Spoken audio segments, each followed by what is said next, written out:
La Bible de l'aventure. Évangile de Marc, chapitre 1. Ici commence la bonne nouvelle de Jésus-Christ, le Fils de Dieu.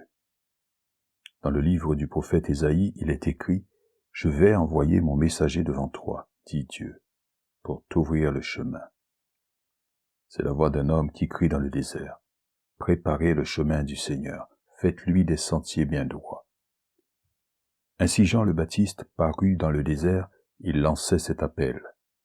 Changez de comportement, faites-vous baptiser, et Dieu pardonnera vos péchés. Tous les habitants de la région de Judée et de la ville de Jérusalem allaient à lui. Ils confessaient publiquement leurs péchés, et Jean les baptisait dans la rivière, le Jourdain. Jean portait un vêtement fait de poils de chameau et une ceinture de cuir autour de la taille. Il mangeait des sauterelles et du miel sauvage. Il déclarait à la foule, « Celui qui vient après moi est plus puissant que moi. Je ne suis pas même digne de me baisser pour délier la courroie de ses sandales. Moi, je vous ai baptisé avec de l'eau, mais lui, il vous baptisera avec le Saint-Esprit. » Alors, Jésus vint de Nazareth, localité de Galilée, et Jean le baptisa dans le Jourdain. Au moment où Jésus sortait de l'eau, il vit le ciel s'ouvrir et l'Esprit Saint descendre sur lui comme une colombe. Et une voix se fit entendre du ciel.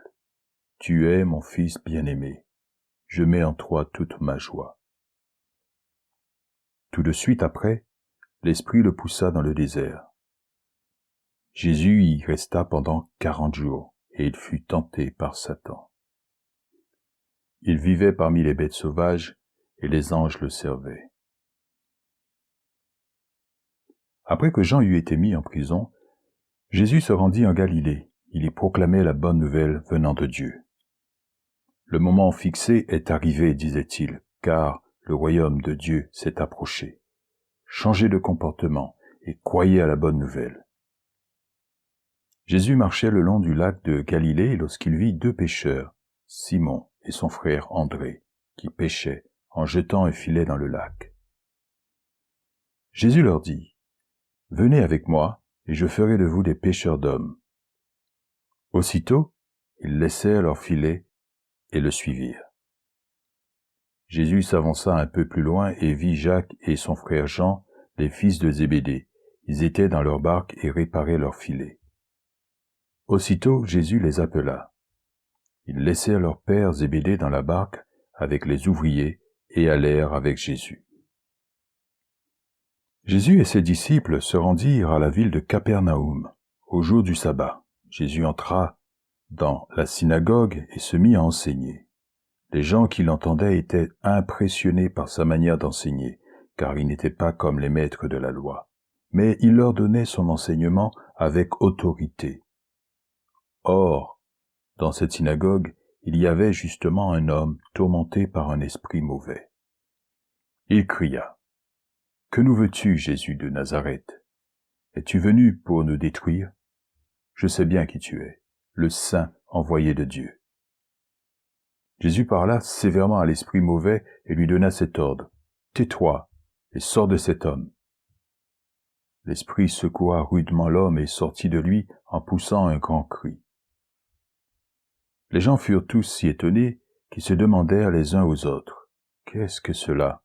Un nouvel enseignement donné avec autorité, cet homme commande même aux esprits mauvais et ils lui obéissent. » Et très vite, la renommée de Jésus se répandit dans toute la région de la Galilée. Ils quittèrent la synagogue et allèrent aussitôt à la maison de Simon et André, en compagnie de Jacques et Jean. La belle-mère de Simon était au lit parce qu'elle avait de la fièvre. Dès que Jésus arriva, on lui parla d'elle. Il s'approcha d'elle, lui prit la main et la fit lever. La fièvre la quitta et elle se mit à les servir. Le soir, après le coucher du soleil, les gens transportèrent vers Jésus tous les malades et ceux qui étaient possédés d'un esprit mauvais. Toute la population de la ville était rassemblée devant la porte de la maison. Jésus guérit beaucoup de gens qui souffraient de toutes sortes de maladies et il chassait aussi beaucoup d'esprits mauvais. Il ne laissait pas parler les esprits mauvais, parce qu'ils savaient, eux, qui il était. Très tôt le lendemain, alors qu'il faisait encore nuit noire, Jésus se leva et sortit de la maison. Il s'en alla hors de la ville, dans un endroit isolé. Là, il se mit à prier. Simon et ses compagnons partirent à sa recherche. Quand ils le trouvèrent, ils lui dirent, « Tout le monde te cherche. » Mais Jésus leur dit, « Allons ailleurs, dans les villages voisins. Je dois prêcher là-bas aussi, car c'est pour cela que je suis venu. » Et ainsi, il alla dans toute la Galilée, il prêchait dans les synagogues de la région, et il chassait les esprits mauvais. Un lépreux vint à Jésus, se mit à genoux devant lui et lui demanda son aide en disant, « Si tu le veux, tu peux me rendre pur. » Jésus fut rempli de pitié pour lui, il étendit la main, le toucha et lui déclara, « Je le veux, sois pur. » Aussitôt, la lèpre quitta cet homme, et il fut pur. Puis, Jésus le renvoya immédiatement en lui parlant avec sévérité. « Écoute bien, lui dit-il, ne parle de cela à personne, mais va te faire examiner par le prêtre, puis offre le sacrifice que Moïse a ordonné pour prouver à tous que tu es guéri. » L'homme partit, mais il se mit à raconter partout ce qui lui était arrivé. À cause de cela, Jésus ne pouvait plus se montrer dans une ville, il restait en dehors, dans des endroits isolés, et l'on venait à lui de partout. Marc, chapitre 2. Quelques jours plus tard, Jésus revint de Capernaum, et l'on apprit qu'il était à la maison. Une foule de gens s'assembla, si bien qu'il ne restait plus de place, pas même dehors devant la porte. Jésus leur donnait son enseignement. Quelques hommes arrivèrent, lui amenant un paralysé porté par 4 d'entre eux. Mais ils ne pouvaient pas le présenter à Jésus à cause de la foule. Ils ouvrirent alors le toit au-dessus de l'endroit où était Jésus. Par le trou qu'ils avaient fait, ils descendirent le paralysé, étendu sur sa natte. Quand Jésus vit la foi de ces hommes, il dit au paralysé, « Mon fils, tes péchés sont pardonnés. » Quelques maîtres de la loi qui étaient assis là pensaient en eux-mêmes, « Pourquoi cet homme part-il ainsi? Il fait insulte à Dieu. Qui peut pardonner les péchés? Dieu seul le peut. » Jésus devina aussitôt ce qu'ils pensaient et leur dit, « Pourquoi avez-vous de telles pensées? Est-il plus facile de dire au paralysé, « Tes péchés sont pardonnés » ou de dire, « Lève-toi, prends ta natte et marche » ? Mais je veux que vous le sachiez. Le Fils de l'homme a le pouvoir sur la terre de pardonner les péchés. Alors il adressa ces mots au paralysé. « Je te le dis, lève-toi, prends ta natte et rentre chez toi. » Aussitôt, tandis que tout le monde le regardait, l'homme se leva, prit sa natte et partit. Ils furent tous frappés d'étonnement. Ils louaient Dieu et disaient, « Nous n'avons jamais rien vu de pareil. » Jésus retourna au bord du lac de Galilée. Une foule de gens venait à lui et il leur donnait son enseignement. En passant, il vit Lévi, le fils d'Alphée, assis au bureau des impôts. Jésus lui dit, « Suis-moi. » Lévi se leva et le suivit. Jésus prit ensuite un repas dans la maison de Lévi. Beaucoup de collecteurs d'impôts et autres gens de mauvaise réputation étaient à table avec lui et ses disciples, car nombreux étaient les hommes de cette sorte qui le suivaient. Et les maîtres de la loi, qui étaient du parti des pharisiens, virent que Jésus mangeait avec tous ces gens. Ils dirent à ses disciples, « Pourquoi mange-t-il avec les collecteurs d'impôts et les gens de mauvaise réputation ?» Jésus les entendit, il leur déclara, « Les personnes en bonne santé n'ont pas besoin de médecins, ce sont les malades qui en ont besoin.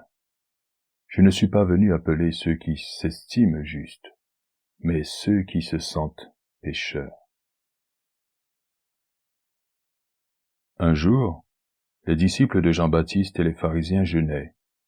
Des gens vinrent alors demander à Jésus, Pourquoi les disciples de Jean-Baptiste et ceux des pharisiens jeûnent-ils, tandis que tes disciples ne le font pas? Et Jésus leur répondit, pensez-vous que les invités d'une noce peuvent refuser de manger pendant que le marié est avec eux?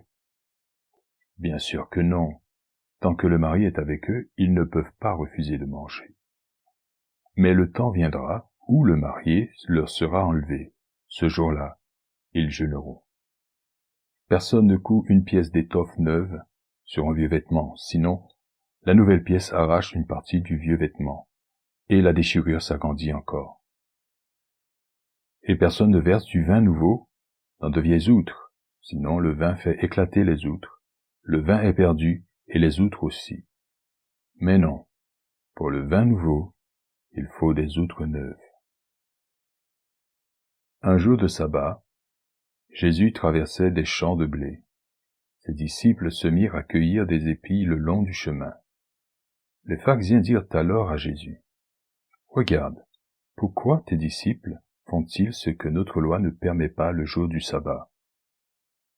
Jésus leur répondit, « N'avez-vous jamais lu ce que fit David un jour où il se trouvait en difficulté parce que lui-même et ses compagnons avaient faim? Il entra dans la maison de Dieu et mangea les pains offerts à Dieu. Abiatar était le grand prêtre en ce temps-là. Notre loi permet au seul prêtre de manger ces pains, mais David en prit et en donna aussi à ses compagnons. » Jésus leur dit encore, « Le sabbat a été fait pour l'homme. L'homme n'a pas été fait pour le sabbat. Voilà pourquoi le Fils de l'homme est maître même du sabbat. » Marc, chapitre 3. Ensuite, Jésus retourna dans la synagogue. Il y avait là un homme dont la main était paralysée. Les pharisiens observaient attentivement Jésus pour voir s'il allait le guérir le jour du sabbat, car ils voulaient l'accuser. Jésus dit à l'homme dont la main était paralysée, « Lève-toi là, devant tout le monde. » Puis, il demanda à ceux qui regardaient, « Que permet notre loi? De faire du bien le jour du sabbat ou de faire du mal? De sauver la vie d'un être humain ou de le laisser mourir? » Mais ils ne voulaient pas répondre. Jésus les regarda tous avec indignation. Il était en même temps profondément attristé qu'ils refusent de comprendre. Il dit alors à l'homme, « Avance ta main. » Il l'avança et sa main redevint saine. Les pharisiens sortirent de la synagogue et se réunirent aussitôt avec des membres du parti d'Hérode pour décider comment ils pourraient faire mourir Jésus. Jésus se retira avec ses disciples au bord du lac de Galilée, et une foule nombreuse le suivit. Les gens arrivaient de Galilée et de Judée, de Jérusalem, du territoire d'Idumée, du territoire situé de l'autre côté du Jourdain et de la région de Tyr et de Sidon. Ils venaient en foule à Jésus parce qu'ils avaient appris tout ce qu'il faisait. Alors Jésus demanda à ses disciples de lui préparer une barque afin que la foule ne l'écrase pas. En effet, comme il guérissait beaucoup de gens, tous ceux qui souffraient de maladies se précipitaient sur lui pour le toucher. Et quand ceux que les esprits mauvais tourmentaient le voyaient, ils se jetaient à ses pieds et criaient, « Tu es le Fils de Dieu. » Mais Jésus leur recommandait sévèrement de ne pas dire qui il était. Puis Jésus monta sur une colline. Il appela les hommes qu'il voulait, et ils vinrent à lui. Il forma ainsi le groupe des 12 qu'il nomma apôtres.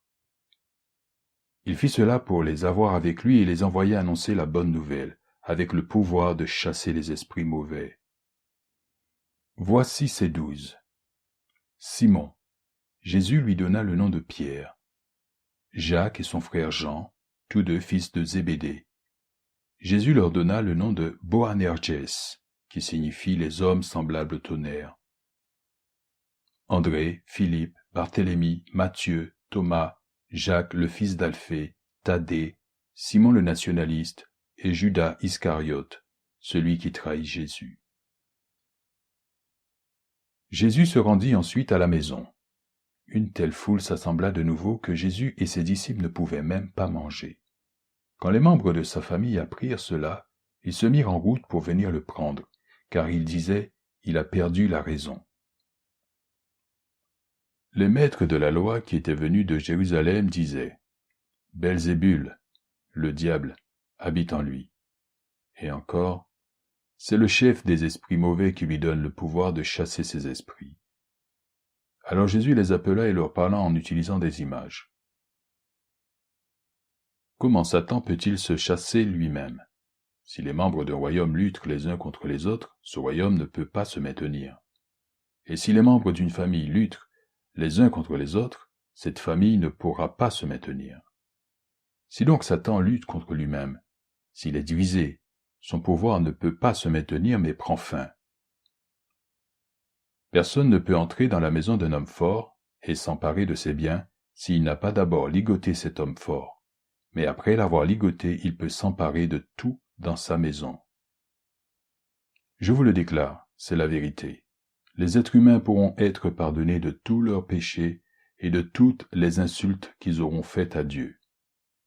Mais celui qui aura fait insulte au Saint-Esprit ne recevra jamais de pardon, car il est coupable d'un péché éternel. Jésus leur parla ainsi parce qu'il déclarait « Un esprit mauvais habite en lui ». La mère et les frères de Jésus arrivèrent alors. Ils se tinrent en dehors de la maison et lui envoyèrent quelqu'un pour l'appeler. Un grand nombre de personnes étaient assises autour de Jésus et on lui dit, « Écoute, ta mère, tes frères et tes sœurs sont dehors et ils te demandent. » Jésus répondit, « Qui est ma mère et qui sont mes frères ?» Puis il regarda les gens assis en cercle autour de lui et dit, « Voyez, ma mère et mes frères sont ici, car celui qui fait la volonté de Dieu est mon frère, ma sœur ou ma mère. » Marc, chapitre 4. Jésus se mit de nouveau à enseigner au bord du lac de Galilée. Une foule nombreuse s'assembla autour de lui, si bien qu'il monta dans une barque et s'y assit. La barque était sur le lac et les gens étaient à terre, près de l'eau. Il leur enseignait beaucoup de choses en utilisant des paraboles et il leur disait dans son enseignement. Écoutez, un jour, un homme s'en alla dans son champ pour semer. Or, tandis qu'il lançait la semence, une partie des grains tomba le long du chemin. Les oiseaux vinrent et les mangèrent. Une autre partie tomba sur un sol pierreux, où il y avait peu de terre. Les grains poussèrent aussitôt parce que la couche de terre n'était pas profonde. Quand le soleil fut haut dans le ciel, il brûla les jeunes plantes. Elles se desséchèrent parce que leurs racines étaient insuffisantes. Une autre partie des grains tomba parmi des plantes épineuses. Celles-ci grandirent et étouffèrent les bonnes pousses, qui ne produisirent rien. Mais d'autres grains tombèrent dans la bonne terre. Les plantes poussèrent, se développèrent et produisirent des épis. Les uns portaient 30 grains, et d'autres 60, et d'autres 100. Et Jésus dit, « Écoutez bien, si vous avez des oreilles pour entendre. » Quand ils furent seuls avec Jésus, ceux qui l'entouraient d'habitude et les 12 disciples le questionnèrent au sujet des paraboles. Il leur répondit, « Vous avez reçu, vous, le secret du royaume de Dieu, mais les autres n'en entendent parler que sous forme de paraboles, et ainsi, ils peuvent bien regarder mais sans vraiment voir, ils peuvent bien entendre mais sans vraiment comprendre. Sinon ils reviendraient à Dieu et Dieu leur pardonnerait. » Puis Jésus leur dit, « Vous ne comprenez pas cette parabole? Alors comment comprendrez-vous toutes les autres paraboles? Le semeur sème la parole de Dieu. Certains sont comme le bord du chemin où tombe la parole. Dès qu'ils l'ont entendue, Satan arrive et arrache la parole semée en eux. D'autres reçoivent la semence dans des sols pierreux. Aussitôt qu'ils entendent la parole, ils l'acceptent avec joie. Mais ils ne la laissent pas s'enraciner en eux, ils ne s'y attachent qu'un instant. Et alors, quand survient la détresse ou la persécution à cause de la parole de Dieu, ils renoncent bien vite à la foi. D'autres encore reçoivent la semence parmi des plantes épineuses. Ils ont entendu la parole, mais les préoccupations de ce monde, l'attrait trompeur de la richesse et les désirs de toutes sortes pénètrent en eux. Ils étouffent la parole et elle ne produit rien. D'autres enfin reçoivent la semence dans de la bonne terre. Ils entendent la parole, ils l'accueillent et portent des fruits. Les uns 30, d'autres 60, et d'autres 100. Puis Jésus leur dit, « Quelqu'un apporte-t-il la lampe pour la mettre sous un seau ou sous le lit? N'est-ce pas plutôt pour la mettre sur son support? Tout ce qui est caché paraîtra au grand jour, et tout ce qui est secret sera mis en pleine lumière. » Écoutez bien, si vous avez des oreilles pour entendre. Jésus leur dit encore, « Faites attention à ce que vous entendez. Dieu mesurera ce qu'il vous donne avec la mesure que vous employez vous-même, et il y ajoutera encore. Car celui qui a quelque chose recevra davantage. Mais à celui qui n'a rien, on enlèvera même le peu qui pourrait lui rester. » Jésus dit encore, « Voici à quoi ressemble le royaume de Dieu. Un homme lance de la semence dans son champ. Ensuite, il va dormir durant la nuit, et il se lève chaque jour. Pendant ce temps, les graines germent et poussent sans qu'il sache comment. La terre fait pousser d'elle-même la récolte. D'abord, la tige des plantes, puis l'épi vert, et enfin le grain bien formé dans l'épi. Dès que le grain est mûr, l'homme se met au travail avec sa faucille, car le moment de la moisson est arrivé. » Et Jésus dit encore, « À quoi pouvons-nous comparer le royaume de Dieu? Au moyen de quelle parabole allons-nous en parler? Il ressemble à une graine de moutarde. Quand on la sème dans la terre, elle est la plus petite de toutes les graines du monde. Mais après qu'on l'a semée, elle monte et devient la plus grande de toutes les plantes du jardin. Elle pousse des branches si grandes que les oiseaux peuvent faire leur nid à son ombre. » Ainsi Jésus donnait son enseignement en utilisant beaucoup de paraboles de ce genre. Il le donnait selon ce que ses auditeurs pouvaient comprendre. Il ne leur parlait pas sans utiliser des paraboles, mais quand il était seul avec ses disciples, il leur expliquait tout. Le soir de ce même jour, Jésus dit à ses disciples, « Passons de l'autre côté du lac. » Ils quittèrent donc la foule. Les disciples emmenèrent Jésus dans la barque où il se trouvait encore. D'autres barques étaient près de lui. Et voilà qu'un vent violent se mit à souffler. Les vagues se jetaient dans la barque à tel point que déjà elle se remplissait d'eau.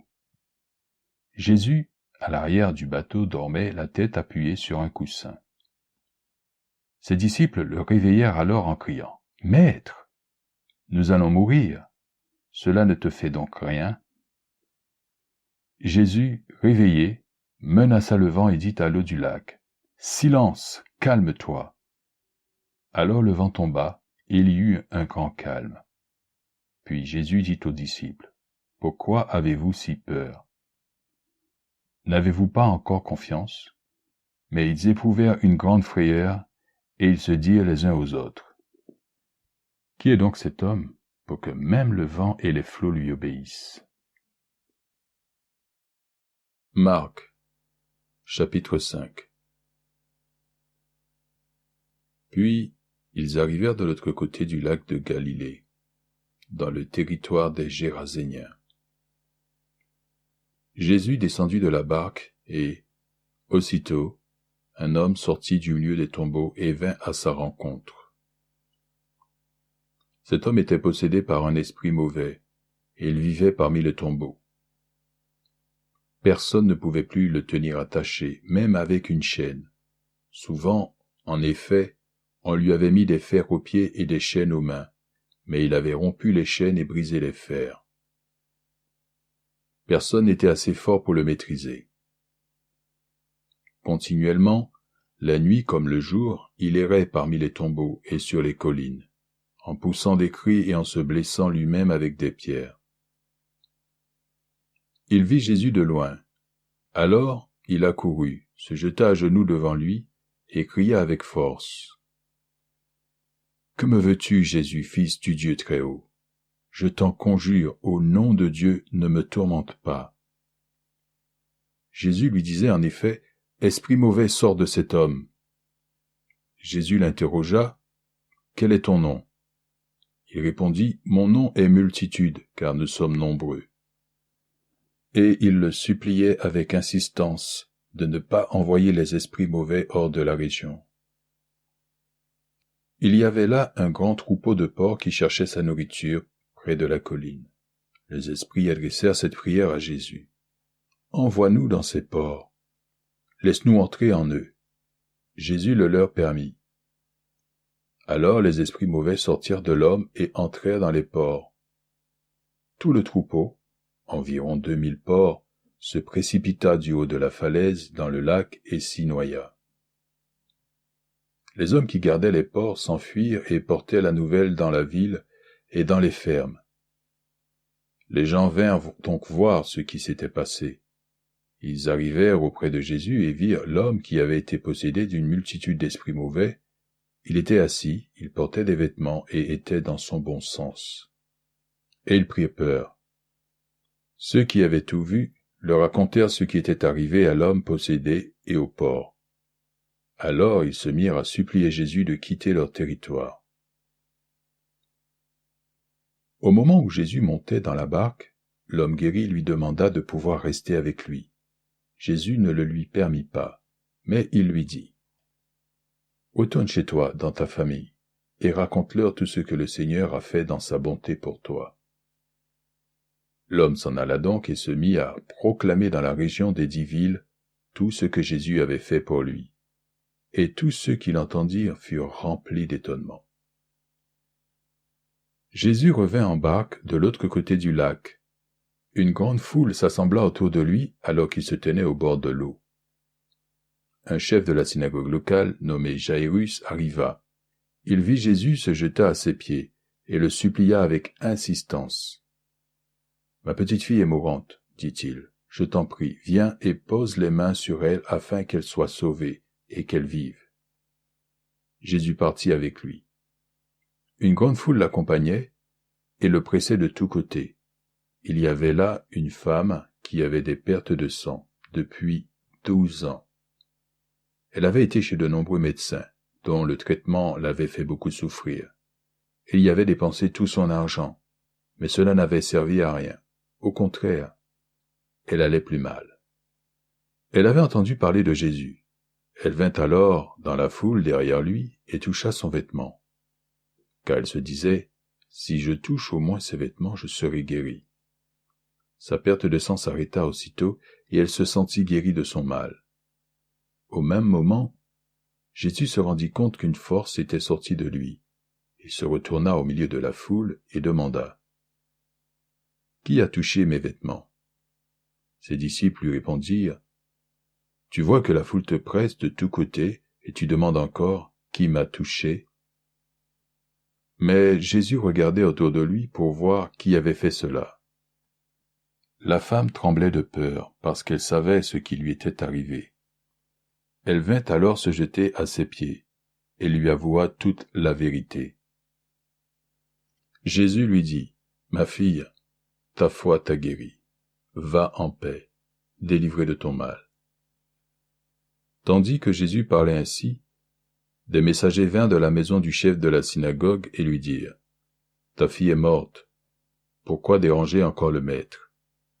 Mais Jésus ne prêta aucune attention à leurs paroles et dit à Jairus, « N'aie pas peur, crois seulement. » Il ne permit alors à personne de l'accompagner, si ce n'est à Pierre, à Jacques et à son frère Jean.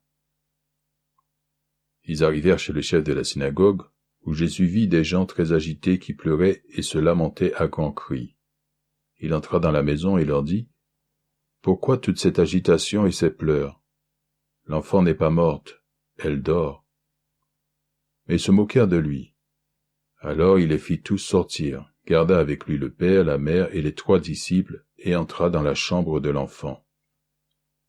Il la prit par la main et lui dit, « Talitha koum », ce qui signifie « Fillette, debout, je te le dis. » La fillette se leva aussitôt et se mit à marcher. Elle avait 12 ans. Aussitôt, tous furent frappés d'un très grand étonnement. Mais Jésus leur recommanda fermement de ne le faire savoir à personne. Puis il leur dit, « Donnez-lui à manger. » Marc chapitre 6. Jésus quitta cet endroit et se rendit dans la ville où il avait grandi. Ses disciples l'accompagnaient. Le jour du sabbat, il se mit à enseigner dans la synagogue. Ses nombreux auditeurs furent très étonnés.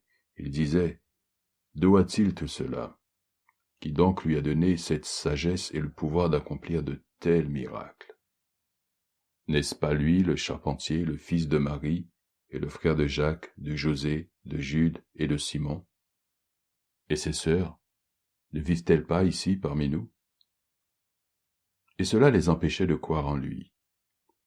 Alors Jésus leur dit, « Un prophète est estimé partout, excepté dans sa ville natale, sa parenté et sa famille. » Jésus ne put faire là aucun miracle, si ce n'est qu'il posa les mains sur quelques malades et les guérit. Et il s'étonnait du manque de foi des gens de la ville. Ensuite, Jésus parcourut tous les villages des environs pour y donner son enseignement. Il appela ses 12 disciples et se mit à les envoyer 2 par 2. Il leur donna le pouvoir de soumettre les esprits mauvais et leur fit ces recommandations. Ne prenez rien avec vous pour le voyage, sauf un bâton. Ne prenez pas de pain, ni de sac, ni d'argent dans votre poche. Mettez des sandales, mais n'emportez pas de chemise.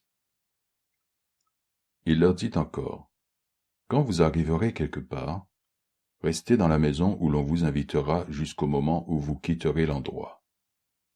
Si les habitants d'une localité refusent de vous accueillir ou de vous écouter, partez de là et secouez la poussière de vos pieds. Ce sera un avertissement pour eux. » Les disciples s'en allèrent donc proclamer à tous qu'il fallait changer de comportement. Ils chassaient beaucoup d'esprits mauvais et guérissaient de nombreux malades, après leur avoir versé quelques gouttes d'huile sur la tête. Or, le roi Hérode entendit parler de Jésus, car sa réputation s'était répandue partout. Certains disaient, « Jean-Baptiste est revenu d'entre les morts, c'est pourquoi il a le pouvoir de faire des miracles. » Mais d'autres disaient, « C'est Élie. » D'autres encore disaient, « C'est un prophète pareil à l'un des prophètes d'autrefois. » Quand Hérode entendit tout ce qui se racontait, il se dit, « C'est Jean-Baptiste. Je lui ai fait couper la tête, mais il est revenu à la vie. » En effet, Hérode avait donné l'ordre d'arrêter Jean et de le jeter en prison enchaîné. C'était à cause d'Hérodiade qu'Hérode avait épousée, bien qu'elle fût la femme de son frère Philippe. Car Jean disait à Hérode, « Il ne t'est pas permis de prendre la femme de ton frère. » Hérodiade était remplie de haine contre Jean et voulait le faire exécuter, mais elle ne le pouvait pas. En effet, Hérode craignait Jean, car il savait que c'était un homme juste et saint, et il le protégeait. Quand il l'écoutait, il était très embarrassé, pourtant, il l'aimait l'écouter. Cependant, une occasion favorable se présenta pour Hérodiade, le jour de l'anniversaire d'Hérode. Celui-ci donna un banquet aux membres de son gouvernement, aux chefs de l'armée et aux notables de Galilée. La fille d'Hérodiade entra dans la salle et dansa. Elle plut à Hérode et à ses invités. Le roi dit alors à la jeune fille, « Demande-moi ce que tu voudras, et je te le donnerai. » Et lui fit ce serment solennel, « Je jure de te donner ce que tu demanderas, même la moitié de mon royaume. » La jeune fille sortit et dit à sa mère, « Que dois-je demander ?» Celle-ci répondit, « La tête de Jean-Baptiste. » La jeune fille se hâta de retourner auprès du roi et lui fit cette demande, « Je veux que tu me donnes tout de suite la tête de Jean-Baptiste sur un plat. » Le roi devint tout triste, mais il ne voulut pas lui opposer un refus à cause des serments qu'il avait faits devant ses invités. Il envoya donc immédiatement un soldat de sa garde, avec l'ordre d'apporter la tête de Jean-Baptiste. Le soldat se rendit à la prison et coupa la tête de Jean. Puis, il apporta la tête sur un plat et la donna à la jeune fille, et celle-ci la donna à sa mère. Quand les disciples de Jean apprirent la nouvelle, ils vinrent prendre son corps et le mirent dans un tombeau. Les apôtres vinrent auprès de Jésus et lui racontèrent tout ce qu'ils avaient fait et enseigné. Cependant, les gens qui allaient et venaient étaient si nombreux que Jésus et ses disciples n'avaient même pas le temps de manger.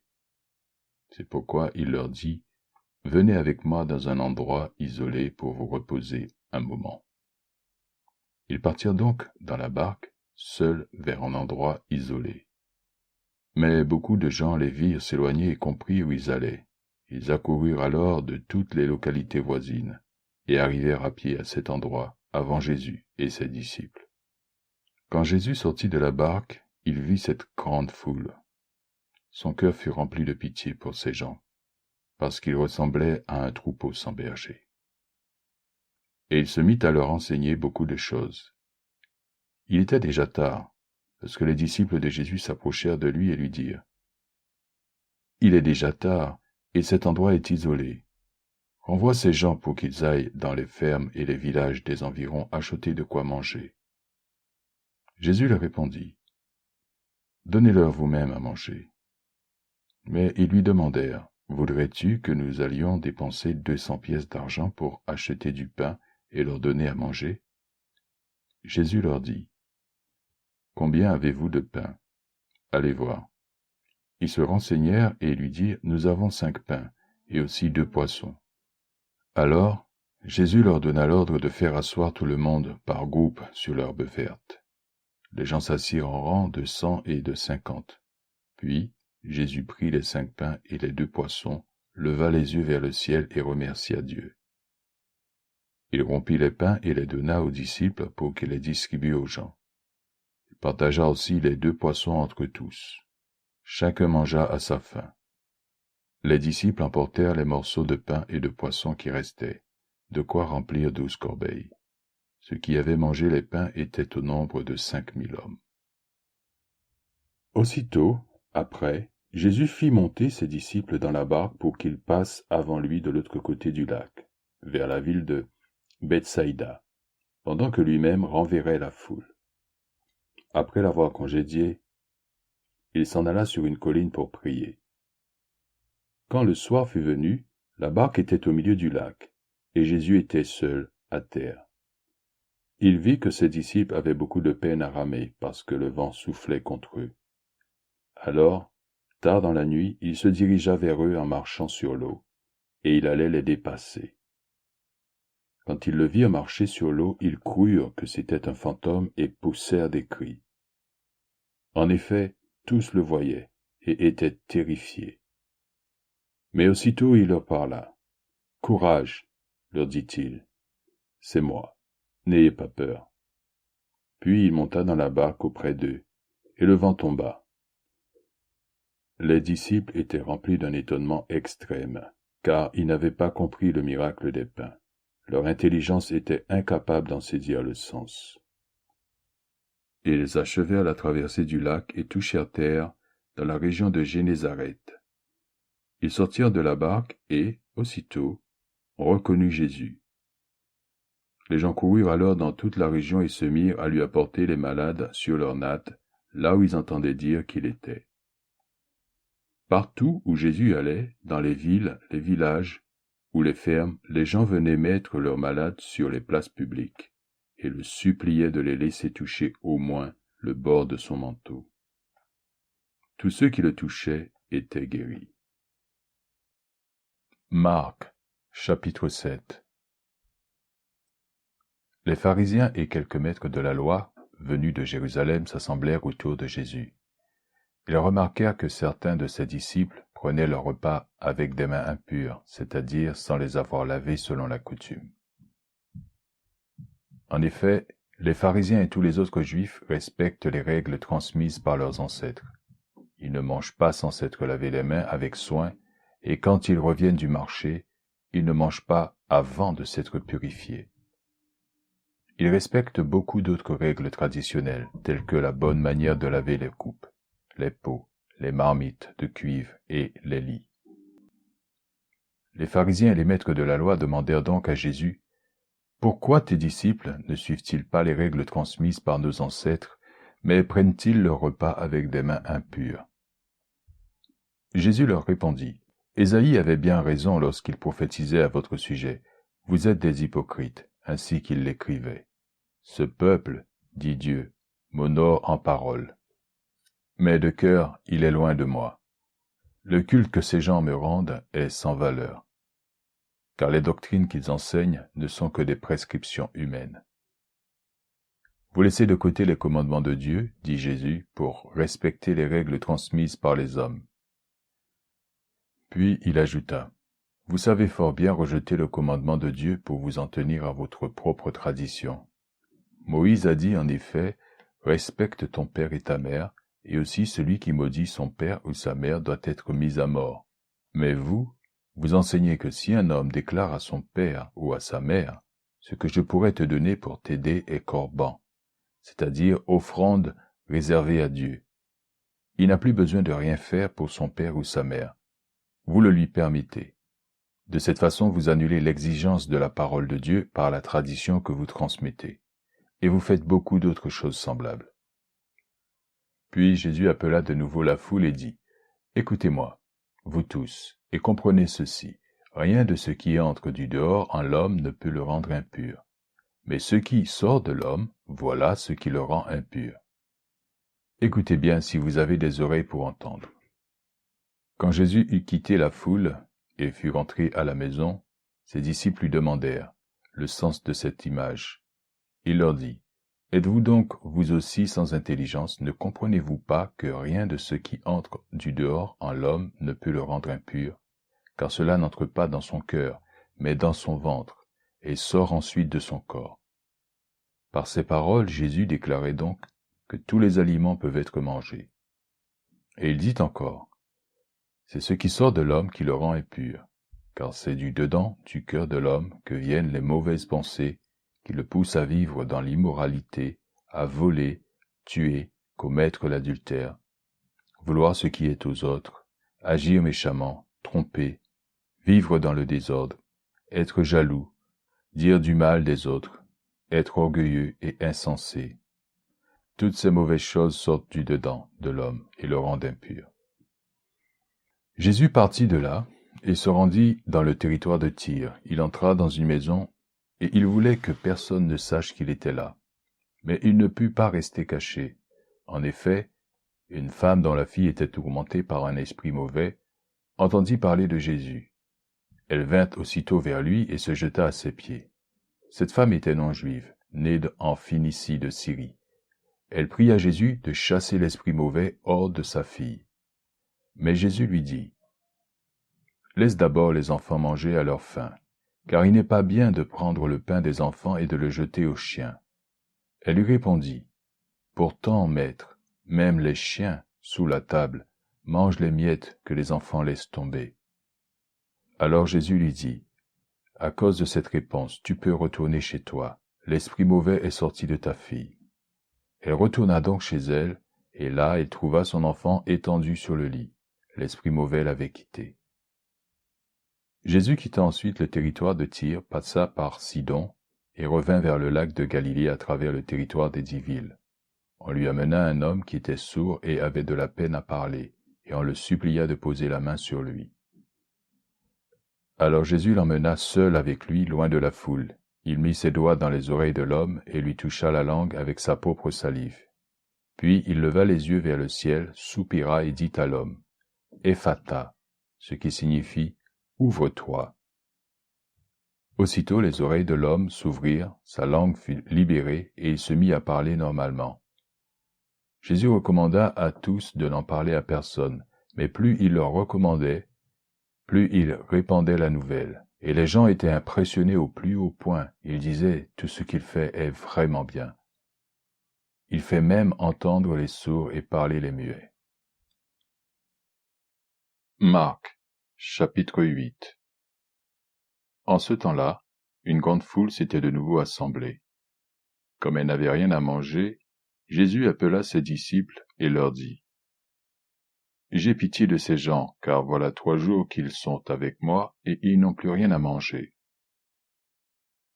Si je les renvoie chez eux, le ventre vide, ils se trouveront mal en chemin, car plusieurs d'entre eux sont venus de loin. Ses disciples lui répondirent, « Où pourrait-on trouver de quoi les faire manger à leur faim dans cet endroit désert ?» Jésus leur demanda, « Combien avez-vous de pain ?» Et ils répondirent, « 7. » Alors il ordonna à la foule de s'asseoir par terre. Puis il prit les 7 pains, remercia Dieu, les rompit et les donna à ses disciples pour les distribuer à tous. C'est ce qu'ils firent.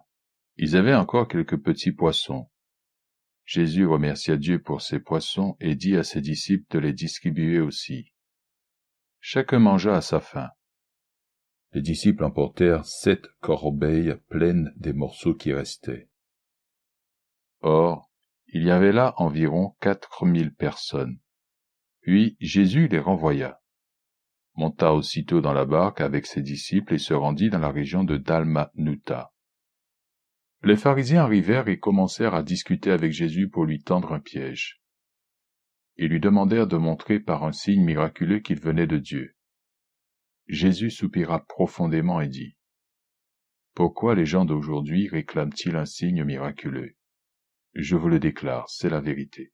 Aucun signe ne leur sera donné. » Puis il les quitta, remonta dans la barque et partit vers l'autre côté du lac.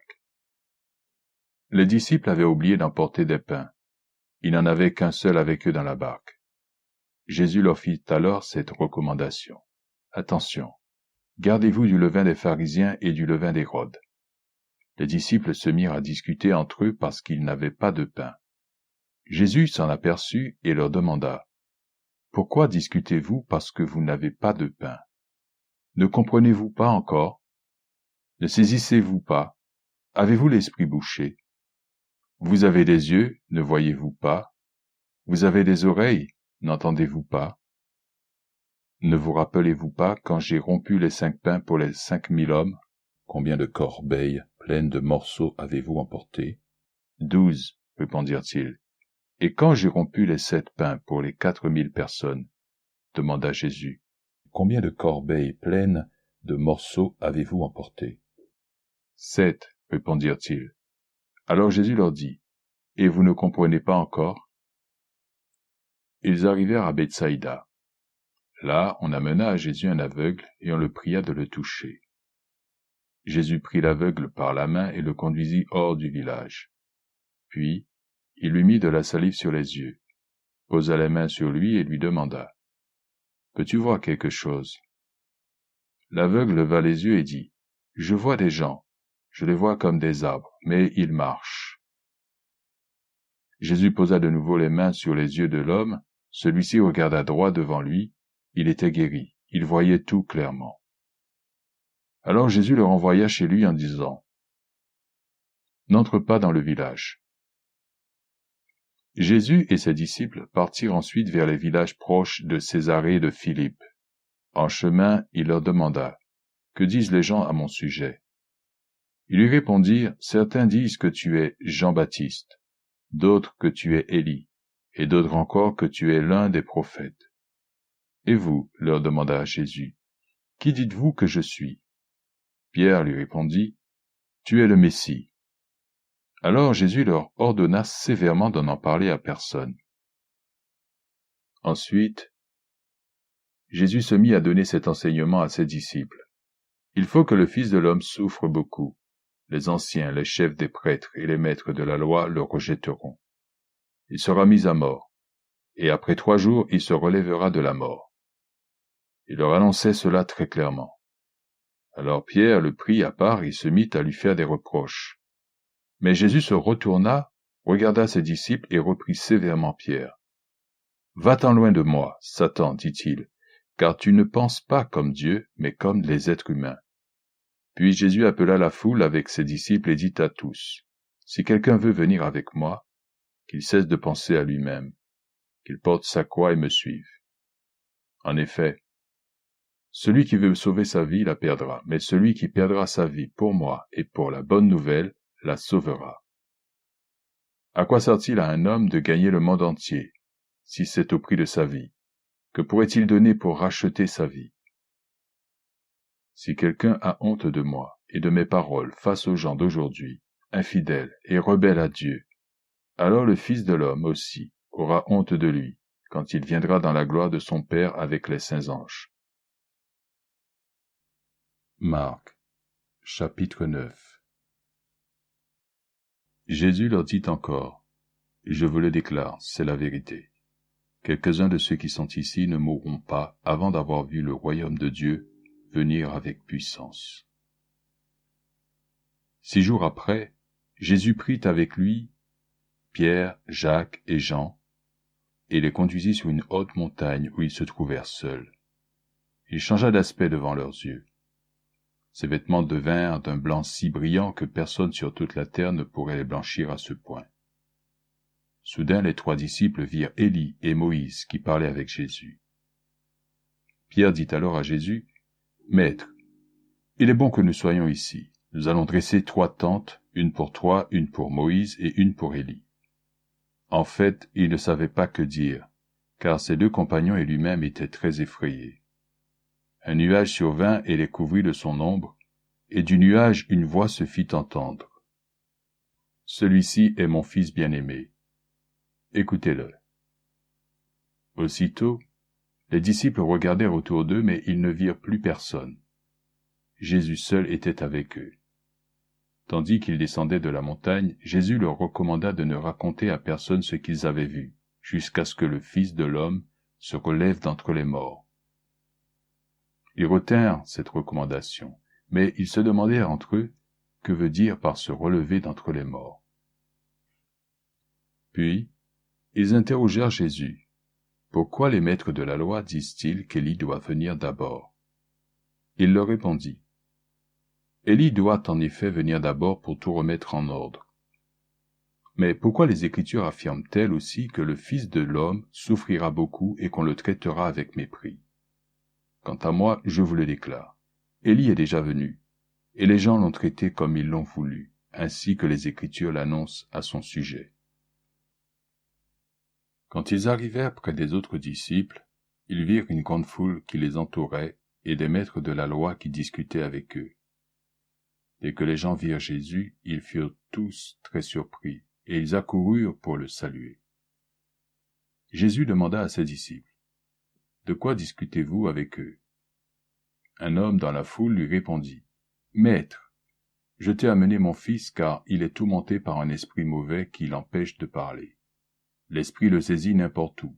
Il le jette à terre, l'enfant a de l'écume à la bouche et grince des dents. Son corps devient raide. J'ai demandé à tes disciples de chasser cet esprit, mais ils ne l'ont pas pu. » Jésus leur déclara, « Gens sans foi que vous êtes, combien de temps encore devrais-je vous supporter? Amenez-moi l'enfant. » Celui-ci tomba à terre, il se roulait et avait de l'écume à la bouche. Jésus demanda au père, « Depuis combien de temps cela lui arrive-t-il » Et le père répondit, « Depuis sa petite enfance. » Et souvent l'esprit l'a poussé dans le feu ou dans l'eau pour le faire mourir. Mais aie pitié de nous, et viens à notre secours, si tu peux. Jésus répliqua, « Si tu peux, dis-tu? Mais tout est possible pour celui qui croit. » Aussitôt le père de l'enfant s'écria, « Je crois, aide-moi, car j'ai de la peine à croire. » Jésus vit la foule accourir près d'eux. Alors il menaça l'esprit mauvais et lui dit, « Esprit qui rend muet et sourd, je te le commande, sors de cet enfant et ne reviens plus jamais en lui. » L'esprit poussa des cris, secoua l'enfant avec violence et sortit. Le garçon paraissait mort, de sorte que beaucoup de gens disaient, « Il est mort. » Mais Jésus le prit par la main, le fit lever et l'enfant se tint debout. Quand Jésus fut rentré à la maison et que ses disciples furent seuls avec lui, ils lui demandèrent, « Pourquoi n'avons-nous pas pu chasser cet esprit ?»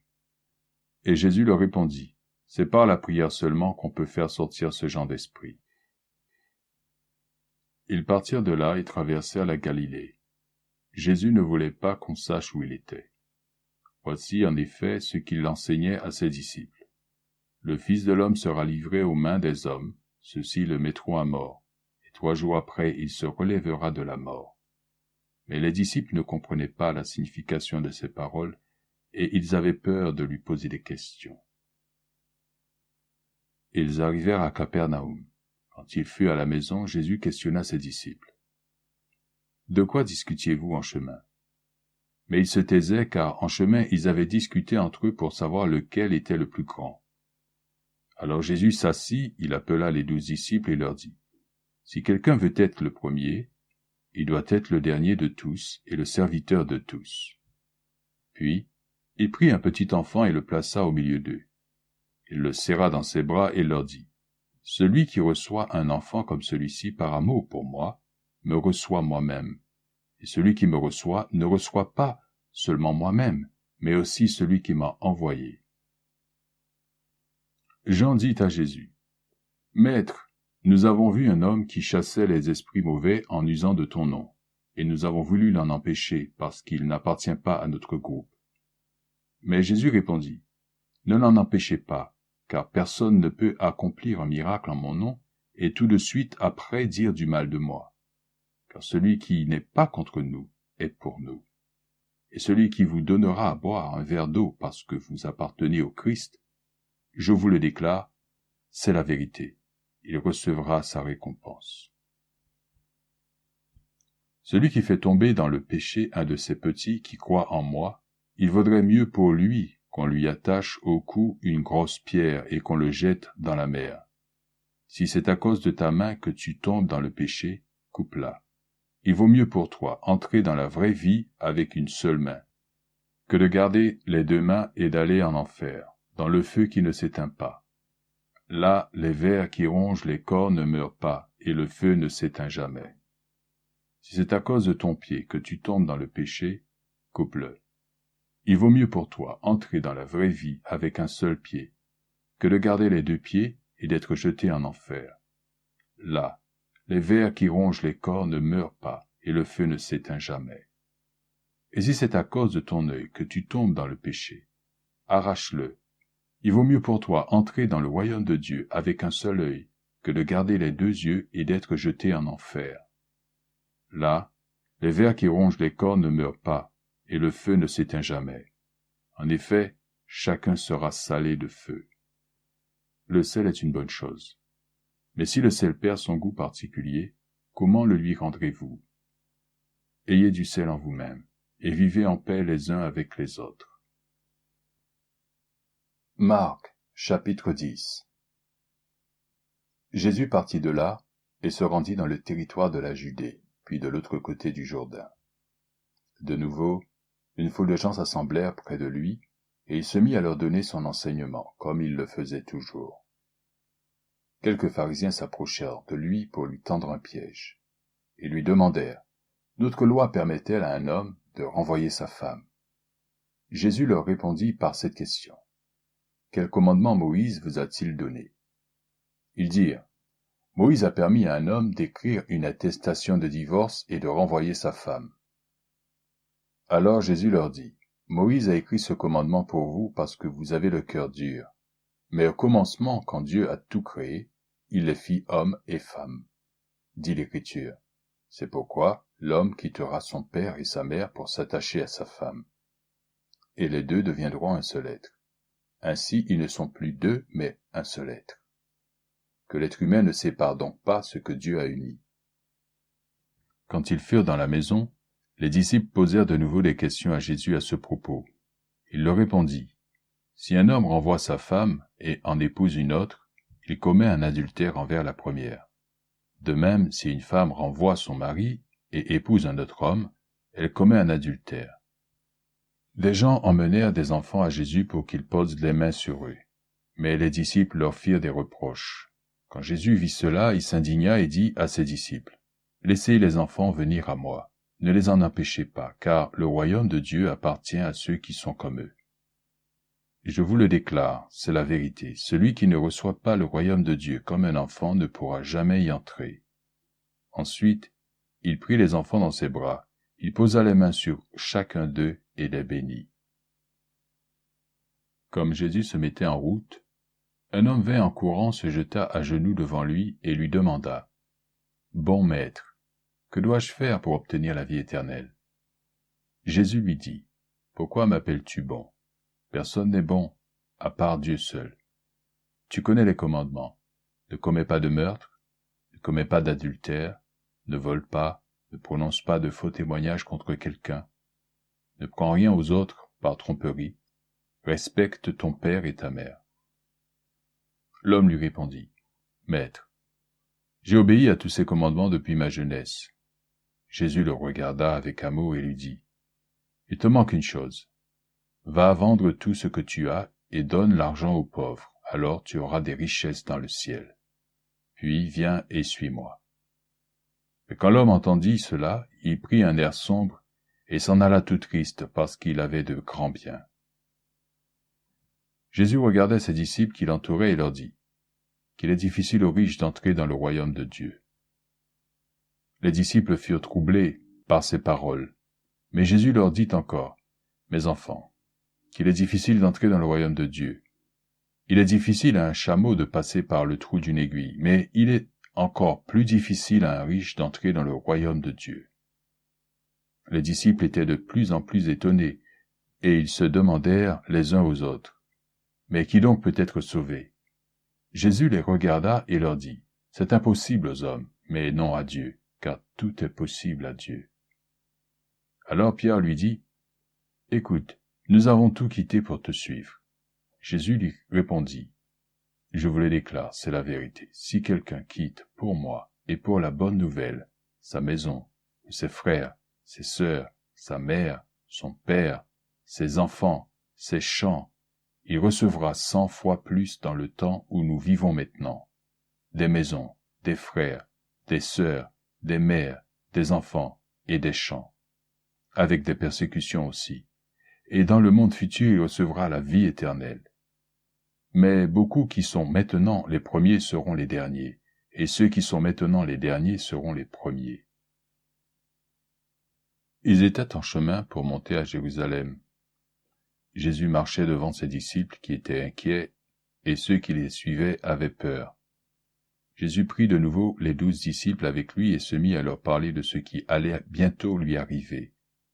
Il leur dit, « Écoutez, nous montons à Jérusalem, où le Fils de l'homme sera livré aux chefs des prêtres et aux maîtres de la loi.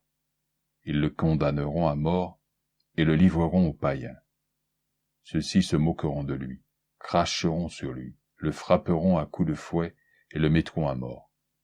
Et après 3 jours, il se relèvera de la mort. » Alors Jacques et Jean, les fils de Zébédée, vinrent auprès de Jésus. Ils lui dirent, « Maître, nous désirons que tu fasses pour nous ce que nous te demanderons. »« Que voulez-vous que je fasse pour vous ?»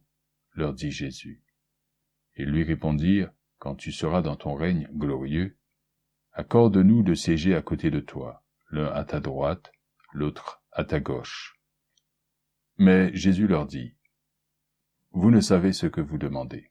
Pouvez-vous boire la coupe de douleur que je vais boire, ou recevoir le baptême de souffrance que je vais recevoir ?» Et ils lui répondirent, « Nous le pouvons. » Jésus leur dit, « Vous boirez en effet la coupe que je vais boire, et vous recevrez le baptême que je vais recevoir. Mais ce n'est pas à moi de décider qui siégera à ma droite ou à ma gauche. Ces places sont à ceux pour qui Dieu les a préparées. » Quand les 10 autres disciples entendirent cela, ils s'indignèrent contre Jacques et Jean. Alors Jésus les appela tous et leur dit, « Vous le savez, ceux qu'on regarde comme les chefs des peuples les commandent en maîtres, et les grands personnages leur font sentir leur pouvoir. Mais cela ne se passe pas ainsi parmi vous. Au contraire, si l'un de vous veut être grand, il doit être votre serviteur. Et si l'un de vous veut être le premier, il doit être l'esclave de tous. Car le Fils de l'homme lui-même n'est pas venu pour se faire servir, mais il est venu pour servir et donner sa vie comme rançon, pour libérer une multitude de gens. » Ils arrivèrent à Jéricho. Lorsque Jésus sortit de cette ville avec ses disciples et une grande foule, un aveugle appelé Bartimée, le fils de Timée, était assis au bord du chemin et mendiait. Quand il entendit que c'était Jésus de Nazareth, il se mit à crier, « Jésus, fils de David, aie pitié de moi. » Beaucoup lui faisaient des reproches pour qu'il se taise, mais il criait encore plus fort, « Fils de David, aie pitié de moi. » Jésus s'arrêta et dit, « Appelez-le. » Ils appelèrent donc l'aveugle et lui dirent, « Courage, lève-toi, il t'appelle. Alors il jeta son manteau, sauta sur ses pieds et vint vers Jésus. Jésus lui demanda, « Que veux-tu que je fasse pour toi ?» L'aveugle lui répondit, « Maître, fais que je voie de nouveau. » Et Jésus lui dit, « Va, ta foi t'a guéri. » Aussitôt, il put voir, et il suivait Jésus sur le chemin. Marc, chapitre 11. Quand ils approchèrent de Jérusalem, près des villages de Bethphagée et de Béthanie, ils arrivèrent au mont des Oliviers. Jésus envoya en avant 2 de ses disciples. « Allez au village qui est là devant vous, leur dit-il. Dès que vous y serez arrivés, vous trouverez un petit âne attaché, sur lequel personne ne s'est encore assis. Détachez-le et amenez-le-moi. Et si quelqu'un vous demande, pourquoi faites-vous cela? Dites-lui, le Seigneur en a besoin, mais il le renverra ici sans tarder. » Ils partirent donc et trouvèrent un âne dehors, dans la rue, attaché à la porte d'une maison. Ils le détachèrent. Quelques-uns de ceux qui se trouvaient là leur demandèrent, « Que faites-vous? Pourquoi détachez-vous cet ânon ?» Ils leur répondirent ce que Jésus avait dit, et on les laissa aller. Ils amenèrent l'ânon à Jésus, ils posèrent leur manteau sur l'animal, et Jésus s'assit dessus. Beaucoup de gens étendirent leurs manteaux sur le chemin, et d'autres y mirent des branches vertes qu'ils avaient coupées dans la campagne. Ceux qui marchaient devant Jésus et ceux qui le suivaient criaient « Gloire à Dieu! Que Dieu bénisse celui qui vient au nom du Seigneur! Que Dieu bénisse le royaume qui vient, le royaume de David, notre Père! Gloire à Dieu dans les cieux! » Jésus entra dans Jérusalem et se rendit dans le temple. Après avoir tout regardé autour de lui, il partit pour Béthanie avec les 12 disciples, car il était déjà tard.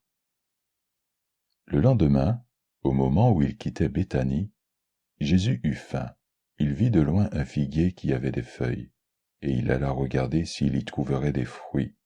Mais quand il fut près de l'arbre, il ne trouva que des feuilles, car ce n'était pas la saison des figues. Alors Jésus dit au figuier, « Que personne ne mange plus jamais de tes fruits. » Et ses disciples l'entendirent.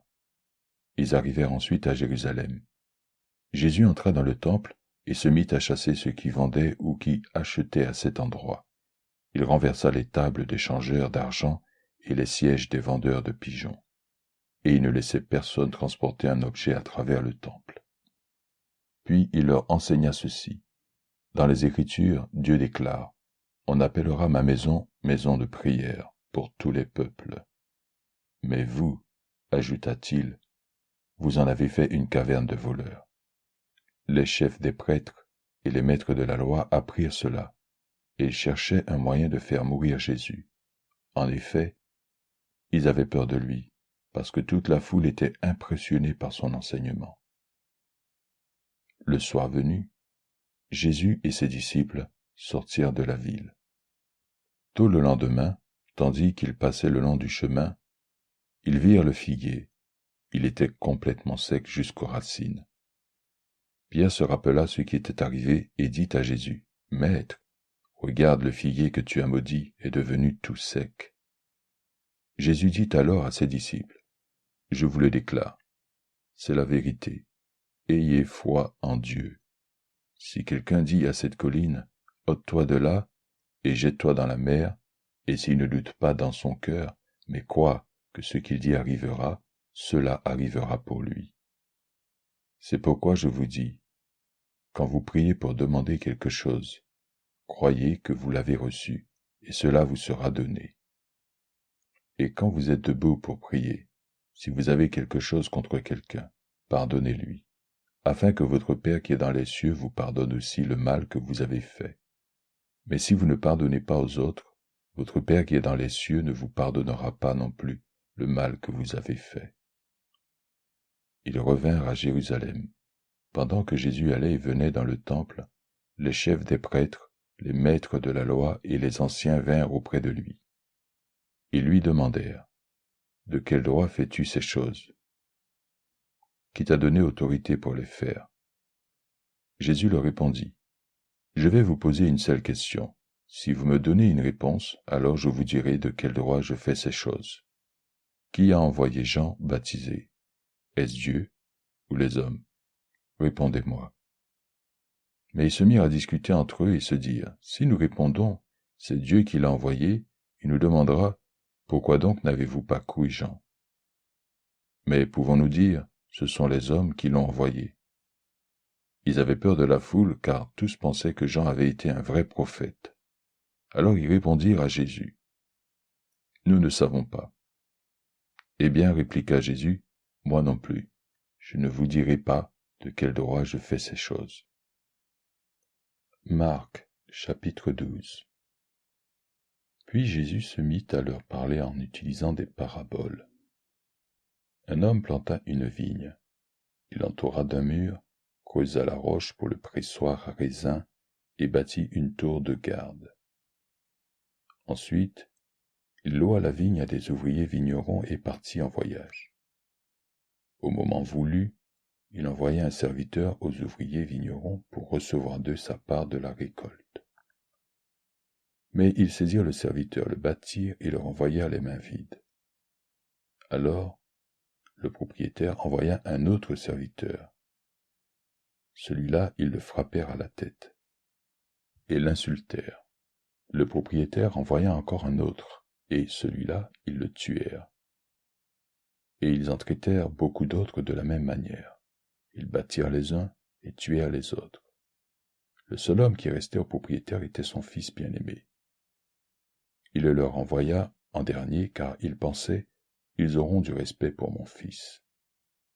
Mais ces vignerons se dirent les uns aux autres, voici le futur héritier, allons tuons-le, et la vigne sera à nous. Ils saisirent donc le fils, le tuèrent, et jetèrent son corps hors de la vigne. Eh bien, que fera le propriétaire de la vigne? Demanda Jésus.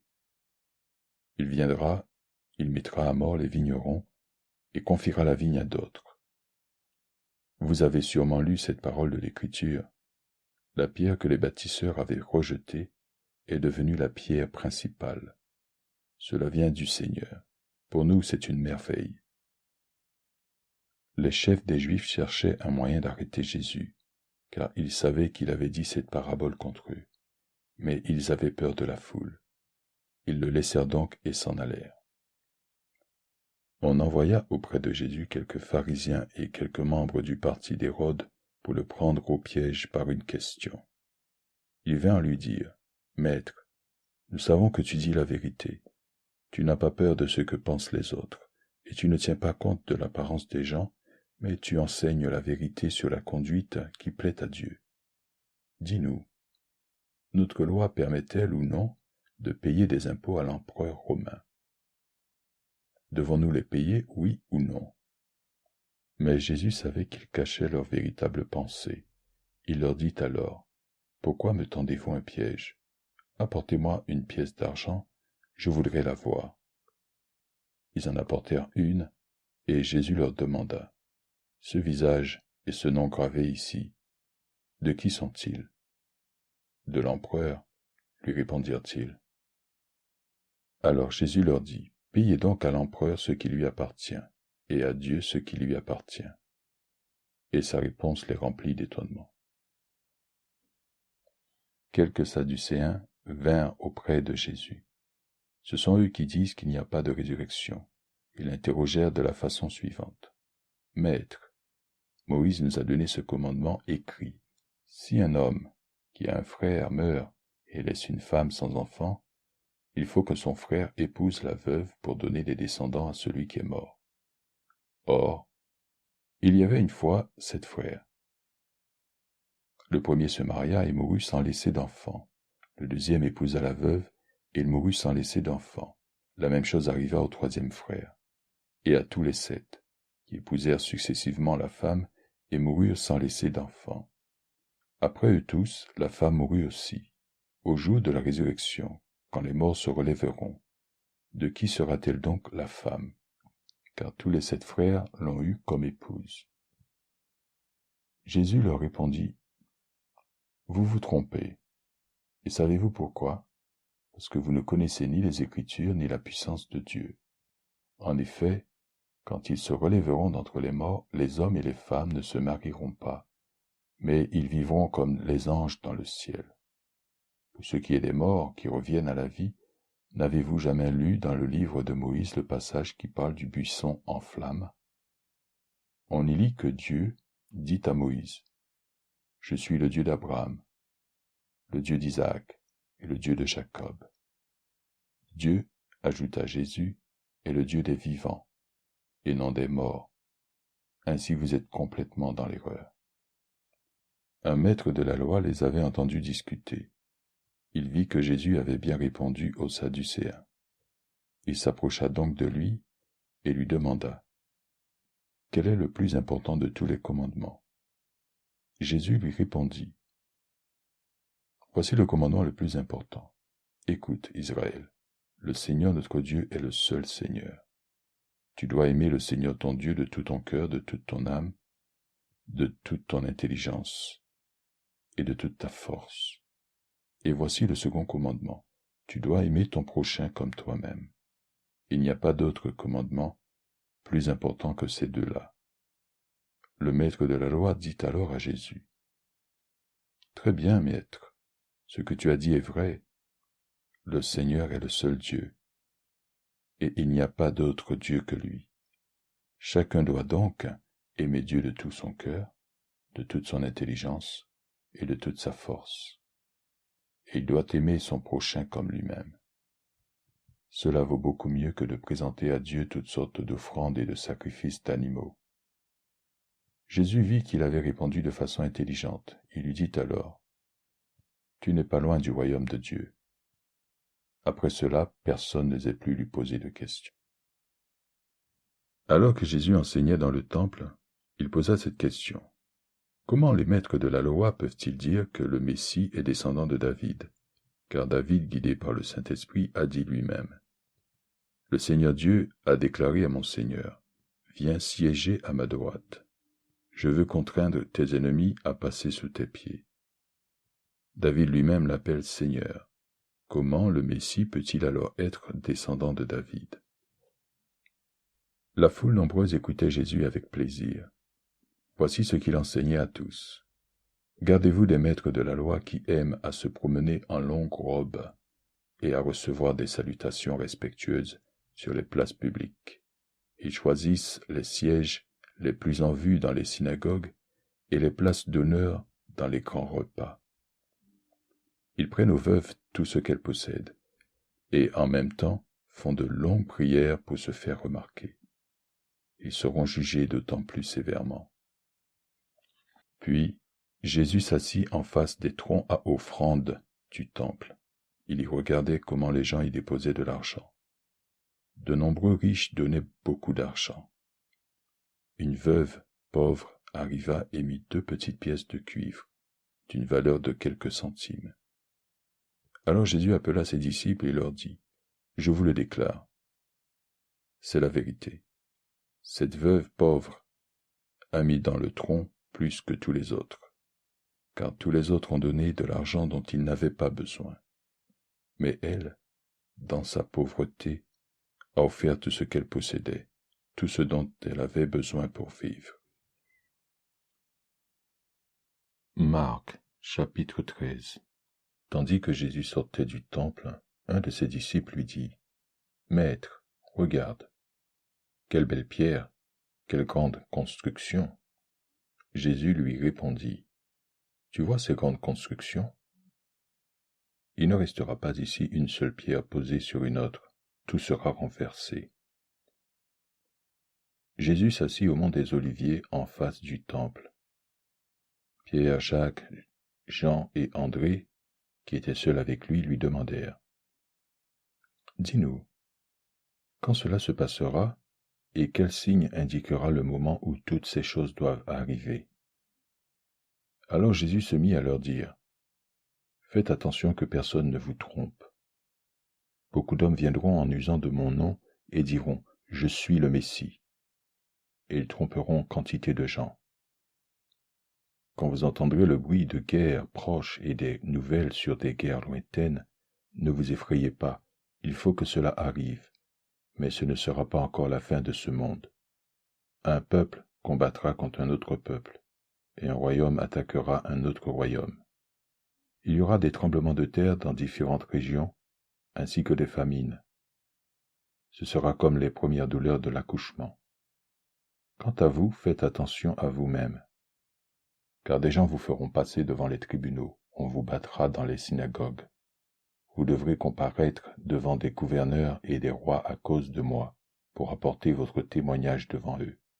Il faut avant tout que la bonne nouvelle soit annoncée à tous les peuples. Et lorsqu'on vous arrêtera pour vous conduire devant le tribunal, ne vous inquiétez pas d'avance de ce que vous aurez à dire, mais dites les paroles qui vous seront données à ce moment-là, car elles ne viendront pas de vous, mais du Saint-Esprit. Des frères livreront leurs propres frères pour qu'on les mette à mort, et des pères agiront de même avec leurs enfants. Des enfants se tourneront contre leurs parents et les feront condamner à mort.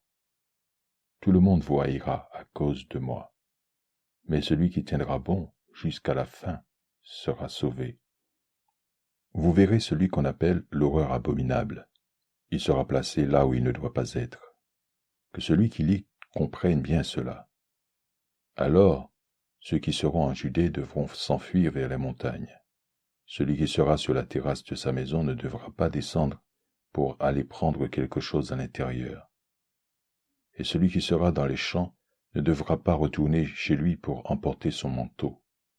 Quel malheur ce sera en ces jours-là pour les femmes enceintes et pour celles qui allaiteront.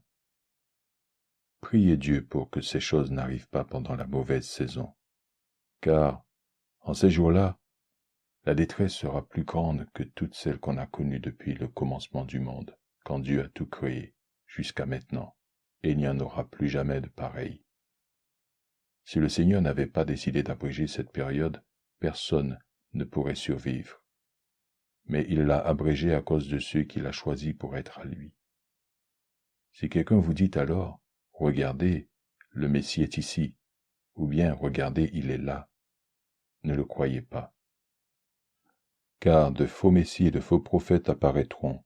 Ils accompliront des miracles et des prodiges pour tromper, si possible, ce que Dieu a choisi.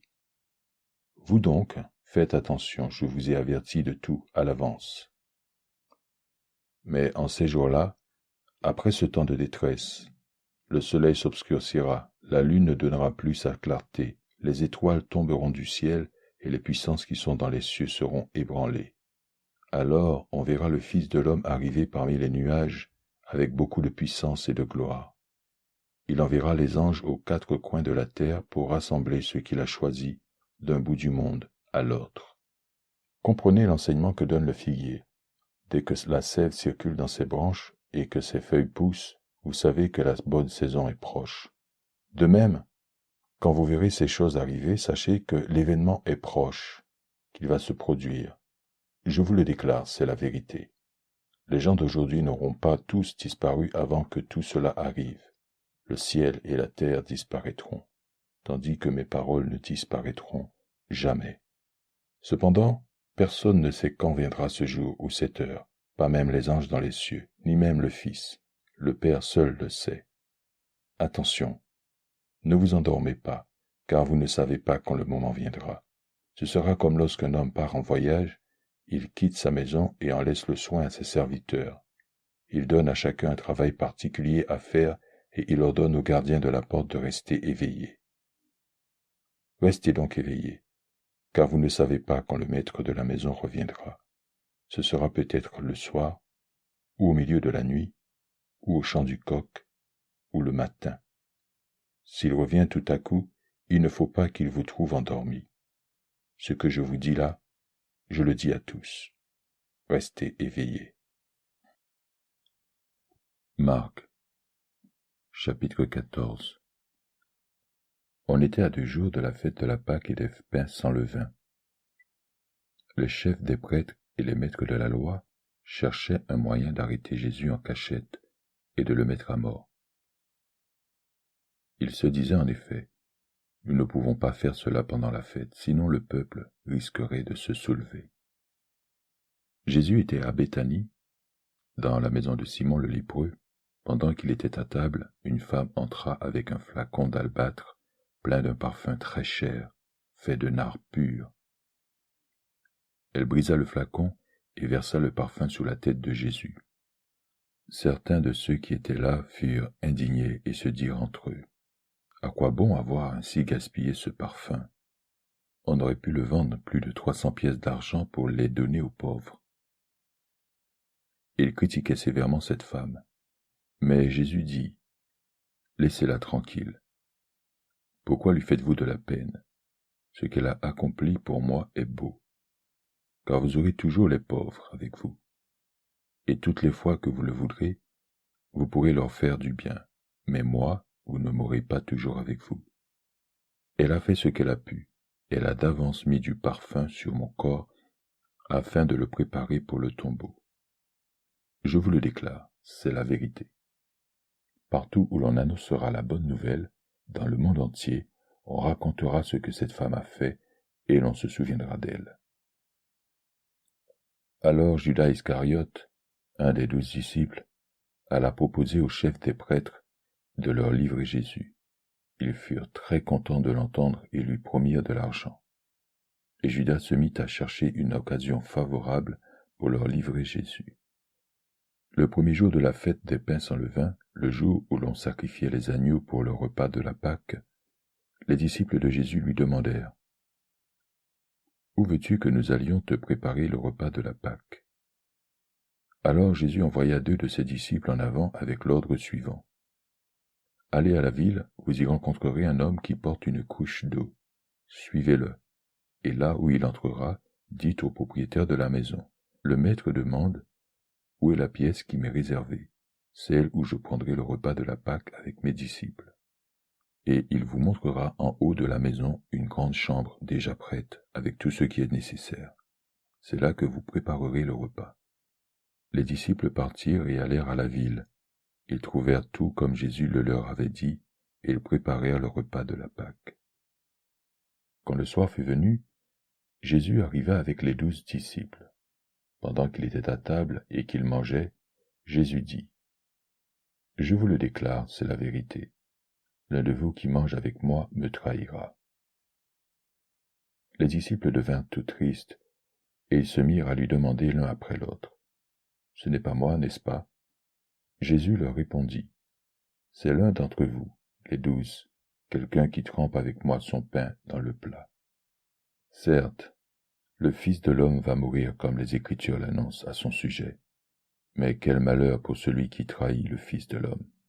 Il aurait mieux valu pour cet homme-là ne pas naître. » Pendant le repas, Jésus prit du pain et, après avoir remercié Dieu, il le rompit et le donna à ses disciples. Il leur dit: « Prenez ceci, c'est mon corps. » Il prit ensuite une coupe de vin et, après avoir remercié Dieu, il la leur donna, et ils en burent tous.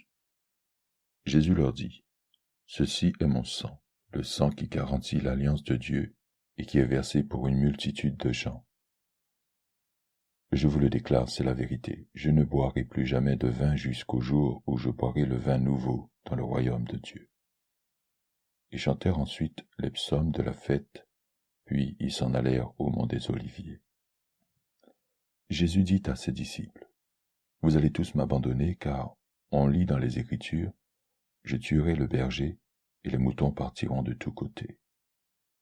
Mais, ajouta Jésus, quand je serai de nouveau vivant, j'irai vous attendre en Galilée. » Pierre lui dit: « Même si tous les autres t'abandonnent, moi je ne t'abandonnerai pas. » Alors Jésus lui répondit: « Je te le déclare, c'est la vérité. Aujourd'hui, cette nuit même, avant que le coq chante 2 fois, toi, tu auras prétendu 3 fois ne pas me connaître. » Mais Pierre répliqua encore plus fort: « Je ne prétendrai jamais que je ne te connais pas, même si je dois mourir avec toi. » Et tous les autres disciples disaient la même chose.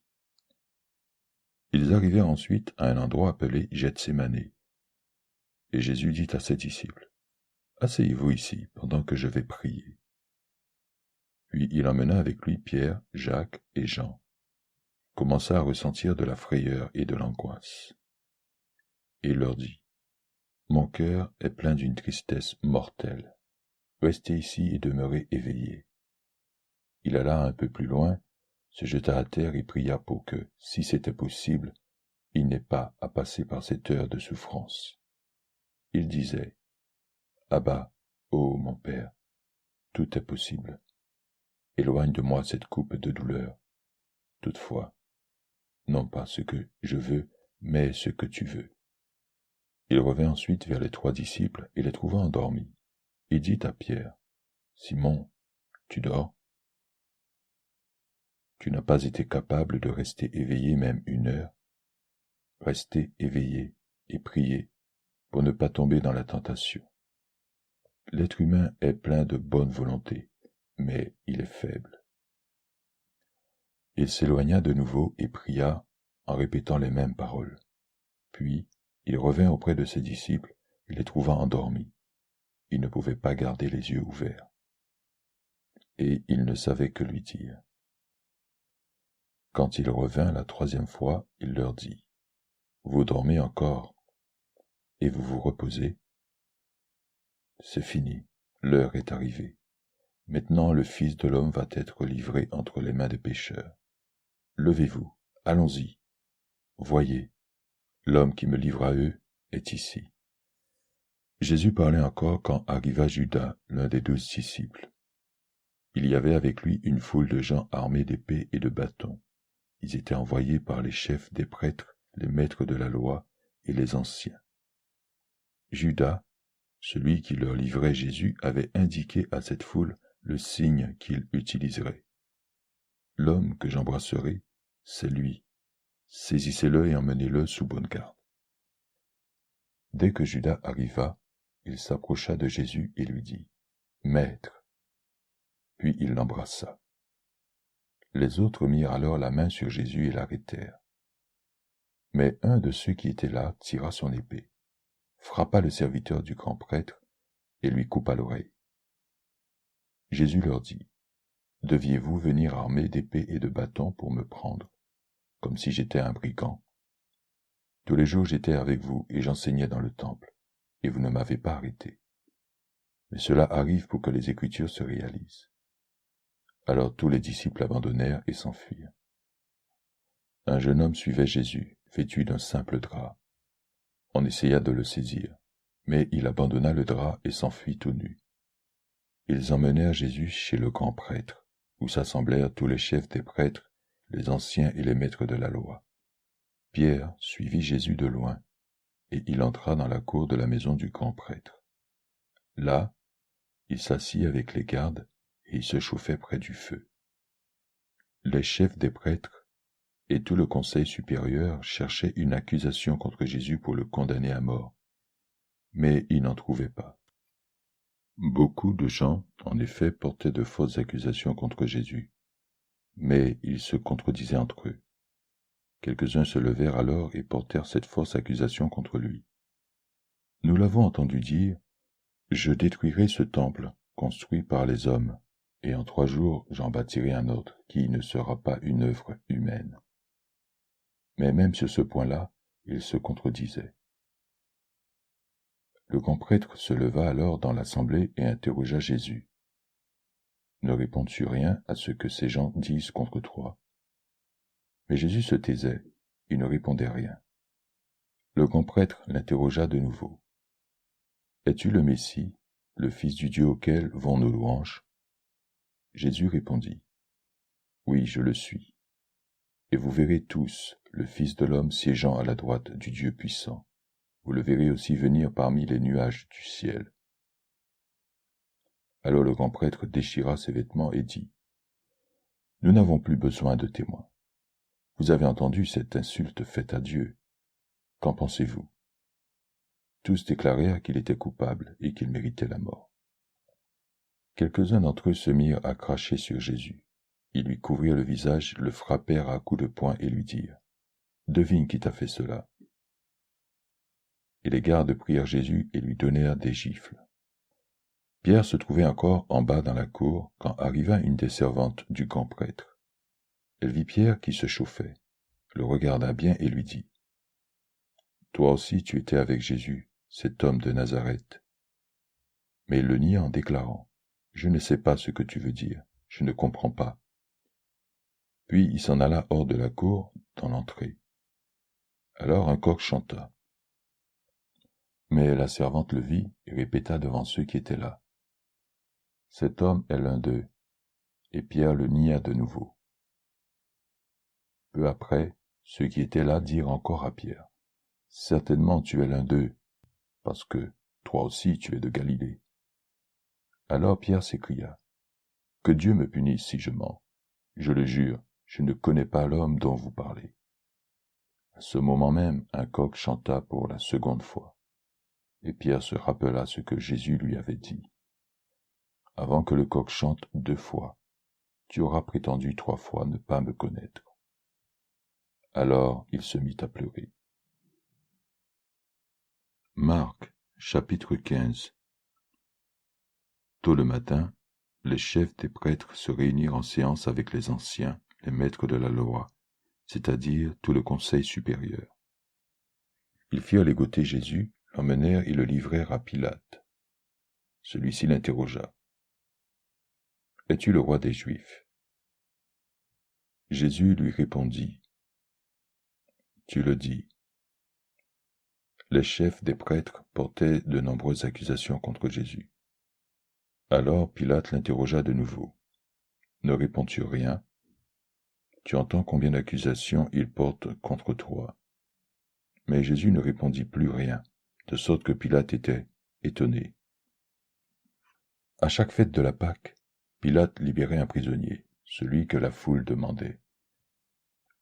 Or, un certain Barabbas était en prison avec des rebelles qui avaient commis un meurtre lors d'une révolte. La foule se rendit donc à la résidence de Pilate, et tous se mirent à lui demander ce qu'il avait l'habitude de leur accorder. Pilate leur répondit : « Voulez-vous que je vous libère le roi des Juifs ? » Il savait bien en effet que les chefs des prêtres lui avaient livré Jésus par jalousie. Mais les chefs des prêtres poussaient à la foule à demander que Pilate leur libère plutôt Barabbas. Pilate s'adressa de nouveau à la foule : « Que voulez-vous donc que je fasse de celui que vous appelez le roi des Juifs ? » Ils lui répondirent en criant : « Cloue-le sur une croix. » Pilate leur demanda : « Quel mal a-t-il donc commis ? » Mais ils crièrent encore plus fort : « Cloue-le sur une croix. » Pilate voulut contenter la foule et leur libéra Barabbas. Puis il fit frapper Jésus à coups de fouet et le livra pour qu'on le cloue sur une croix. Les soldats emmenèrent Jésus à l'intérieur du palais du gouverneur, et ils appelèrent toute la troupe. Ils le revêtirent d'un manteau rouge, tressèrent une couronne avec des branches épineuses et la posèrent sur sa tête. Puis ils se mirent à le saluer. « Salut, roi des Juifs !» Et ils le frappaient sur la tête avec un roseau, crachaient sur lui et se mettaient à genoux pour s'incliner bien bas devant lui. Quand ils se furent bien moqués de lui, ils lui enlevèrent le manteau rouge et lui remirent ses vêtements. Puis ils l'emmenèrent au dehors pour le clouer sur une croix. Un certain Simon de Cyrène, le père d'Alexandre et de Rufus, passait par là alors qu'il revenait des champs. Les soldats l'obligèrent à porter la croix de Jésus. Ils conduisirent Jésus à un endroit appelé Golgotha, ce qui signifie le lieu du crâne. Ils voulurent lui donner du vin mélangé avec une drogue, la myrrhe, mais Jésus le refusa. Puis ils le clouèrent sur la croix et se partagèrent ses vêtements en tirant au sort pour savoir ce que chacun recevrait. Il était 9 heures du matin quand ils le clouèrent sur la croix. Sur l'écriteau qui indiquait la raison de sa condamnation, il y avait ces mots : « Le roi des Juifs ». Ils clouèrent aussi 2 brigands sur des croix à côté de Jésus, l'un à sa droite et l'autre à sa gauche. C'est ainsi que se réalisa le passage de l'Écriture qui déclare : « Il a été placé au nombre des malfaiteurs. » Les passants l'insultaient en hochant la tête.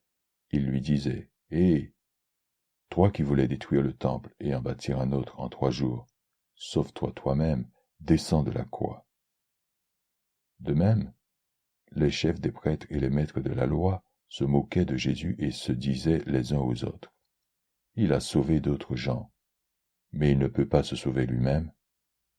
Que le Messie, le roi d'Israël, descende maintenant de la croix. » Si nous voyons cela, alors nous croirons en lui. Ceux qui avaient été mis en croix à côté de Jésus l'insultaient aussi. À midi, l'obscurité se fit sur tout le pays et dura jusqu'à 3 heures de l'après-midi. Et à 3 heures, Jésus cria avec force: « Eloi, Eloi, lema sabachthani », ce qui signifie: « Mon Dieu, pourquoi m'as-tu abandonné ?»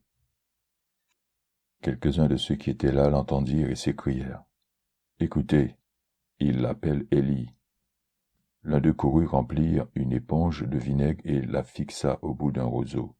Puis il la tendit à Jésus pour qu'il boive et dit: « Attendez, nous allons voir si Élie vient le descendre de la croix. » Mais Jésus poussa un grand cri et mourut. Le rideau du voile dans le temple se déchira en deux depuis le haut jusqu'en bas. Le capitaine romain qui se tenait en face de Jésus vit comment il était mort, et il dit: « Cet homme était vraiment fils de Dieu. » Quelques femmes étaient là, elles aussi, et regardaient de loin. Parmi elles, il y avait Marie du village de Magdala, Marie, la mère de Jacques le jeune, et de José, et Salomé. Elles avaient suivi Jésus et l'avaient servi quand il était en Galilée. Il y avait là également plusieurs autres femmes qui étaient montées avec lui à Jérusalem. Le soir était déjà là quand arriva Joseph, qui était d'Arimathée. Joseph était un membre respecté du Conseil supérieur, et il espérait, lui aussi, la venue du royaume de Dieu. C'était le jour de la préparation, c'est-à-dire la veille du sabbat. C'est pourquoi Joseph alla courageusement demander à Pilate le corps de Jésus. Mais Pilate fut étonné d'apprendre qu'il était déjà mort. Il fit donc appeler le capitaine et lui demanda si Jésus était mort depuis longtemps.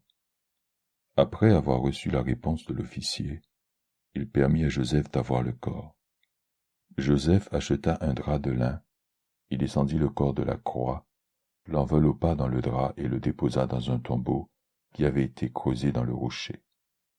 Puis il roula une grosse pierre pour fermer l'entrée du tombeau. Marie de Magdala et Marie, la mère de José, regardaient où on mettait Jésus. Marc, chapitre 16. Quand le jour du sabbat fut passé, Marie de Magdala, Marie, mère de Jacques, et Salomé achetèrent des huiles parfumées pour aller embaumer le corps de Jésus. Très tôt le dimanche matin, au lever du soleil, elles se rendirent au tombeau. Elles se disaient l'une à l'autre: « Qui va rouler pour nous la pierre qui ferme l'entrée du tombeau ?» Mais quand elles regardèrent, elles virent que la pierre, qui était très grande, avait déjà été roulée de côté. Elles entrèrent alors dans le tombeau. Elles virent là un jeune homme assis à droite, qui portait une robe blanche, et elles furent effrayées. Mais il leur dit: « Ne soyez pas effrayés. Vous cherchez Jésus de Nazareth, celui qu'on a cloué sur la croix. Il est revenu de la mort à la vie, il n'est pas ici. Regardez, voici l'endroit où on l'avait déposé. Allez maintenant dire ceci à ses disciples, y compris à Pierre. Il va vous attendre en Galilée, c'est là que vous le verrez, comme il vous l'a dit. » Elles sortirent alors et s'enfuirent loin du tombeau, car elles étaient toutes tremblantes de crainte. Et elles ne dirent rien à personne parce qu'elles avaient peur. Après que Jésus eut passé de la mort à la vie tôt le dimanche matin, il se montra tout d'abord à Marie de Magdala, de laquelle il avait chassé 7 esprits mauvais. Elle alla le raconter à ceux qui avaient été avec lui. Ils étaient tristes et pleuraient. Mais quand ils entendirent qu'elle disait « Jésus est vivant, je l'ai vu », ils ne la crurent pas. Ensuite, Jésus se montra d'une manière différente à 2 disciples qui étaient en chemin pour aller à la campagne. Ils revinrent et le racontèrent aux autres qui ne les crurent pas non plus. Enfin, Jésus se montra aux 11 disciples pendant qu'ils mangeaient. Il leur reprocha de manquer de foi et de s'être obstinés à ne pas croire ceux qu'il avait vus vivants. Puis il leur dit, « Allez dans le monde entier annoncer la bonne nouvelle à tous les êtres humains. Celui qui croira et sera baptisé sera sauvé. Celui qui ne croira pas sera condamné. Et voici à quel signe on pourra reconnaître ceux qui auront cru. Ils chasseront des esprits mauvais en mon nom. Ils parleront des langues nouvelles. S'ils prennent des serpents dans leurs mains ou boivent du poison, il ne leur arrivera aucun mal. Ils poseront les mains sur les malades et ceux-ci seront guéris. » Après leur avoir ainsi parlé, le Seigneur Jésus fut enlevé au ciel et s'assit à la droite de Dieu. Les disciples partirent pour annoncer partout la bonne nouvelle. Le Seigneur les aidait dans ce travail et confirmait la vérité de leur prédication par les signes miraculeux qui l'accompagnaient.